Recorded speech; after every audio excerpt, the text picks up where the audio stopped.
बातमी। देश पातळीवर साखरेच्या व्यापारामध्ये मोठ्या प्रमाणात सट्टेबाजांनी कारखाना पातळीवर शिरकाव केल्याचा परिणाम म्हणून साखरेच्या दरामध्ये तेजीचा भूकंप आल्याचं दिसून आलंय। कारण गेल्या 2 दिवसांमध्ये साखरेच्या प्रति क्विंटलचे दर हे तब्बल 1300 रुपयांनी वधारलेत। गुरुवारी 7000 रुपयांच्या विक्रमी पातळीवर साखरेचे दर जाऊन पोहोचलेले आहेत आणि त्यामुळे किरकोळ बाजारामध्ये प्रति किलो साखरेचा दर हा 75 ते 73 रुपयांवर जाऊन पोहोचलाय। त्यामुळे आता ग्राहकांना दरवाढीची झळ बसते। दरवाढीला आळा घालण्यासाठी केंद्र सरकार साखरेचा सुमारे 2 ते 5 लाख टनांचा अतिरिक्त कोटा खुला करत नसल्याबद्दल आश्चर्य सुद्धा व्यक्त केलं जात आहे। या संदर्भात अधिक माहिती जाणून घेऊयात। किशोर बळकारे आमचे प्रतिनिधी फोन लाईन वरून आमच्या सोबत आहेत। किशोर, या संदर्भात अपडेट्स द्या। हाँ, नमस्कार। ऑगस्ट महिन्यासाठी केंद्र सरकारने 22,50,000 टना इतका कोटा जाहीर केला। त्यावेळी सुरुवातीला साखरेचे बाजार जे आपले होते ते 4050 रुपये क्विंटल होते। मात्र कारखान्यांकडे साखरेचा साठा कमी आहे हे ज्यावेळेस लाकडेवारी लक्षात यायला लागली, त्यामुळे सट्टेबाजांनी मोठ्या प्रमाणात खरेदीमध्ये टेंडरमध्ये शिरकाव केला।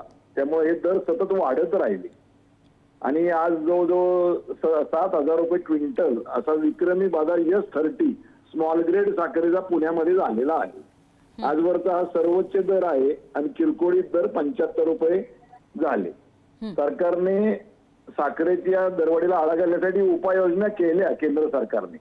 त्याच्यामध्ये घाऊक व्यापाऱ्यांना 4000 क्विंटलची साठा मर्यादा लावली आणि इतरही काही स्टॉक मोठे जे खरेदीदार आहे म्हणजे सॉफ्ट ड्रिंक वाले असतील, इतरही लोकांना त्यांनी ते 15 दिवसांपर्यंत पुरेल इतका साठा लावला। आणि आज साखरेच्या ज्यावेळी त्यांच्या केंद्र सरकारच्या लक्षात आलं की चर्चा मार्केटमध्ये आहे, त्याच्यामध्ये आपल्याकडे स्टॉक देश पातळीवर पुढे 4 महिन्यांनी सीझन चालू होईल। म्हणजे ऑगस्ट, सप्टेंबर, ऑक्टोबर असे पुढचे 2-3 महिने आहेत ज्यामध्ये साठा कमी असल्यामुळे आज आपण 10 लाख मेट्रिक टन आयात शुल्क मुक्त कच्ची साखर आयातीचा निर्णय घेतलाय। आता त्याचा इफेक्ट नेमका काय होईल, प्रत्यक्ष साखर बाजारात कधी येईल हे त्याच्यानंतरच या दरवाढीला आळा बसण्याची शक्यता आहे। मात्र या निमित्ताने जागतिक पातळीवर आपण गेल्या या सीझन मध्ये 20 लाख टन साखर निर्यातीचा निर्णय घेतला होता। त्यापैकी 8 लाख टन साखर प्रत्यक्ष निर्यात झाली, ती कमी झाली आहे आपलं सुदैव म्हणता येईल।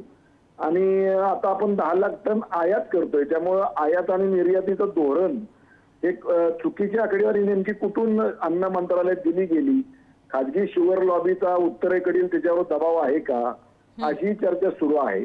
त्यामुळे ग्राहकांना साखर महाग मिळते असं चित्र आहे आणि या वाढलेल्या 30 रुपये किलो दराचा प्रत्यक्ष ऊस उत्पादक शेतकऱ्यांना किती फायदा होणार आहे हे सुद्धा पाहणं गरजेचं आहे असं मला वाटतं। नक्कीच, धन्यवाद किशोरजी या सगळ्या अपडेट्स बद्दल।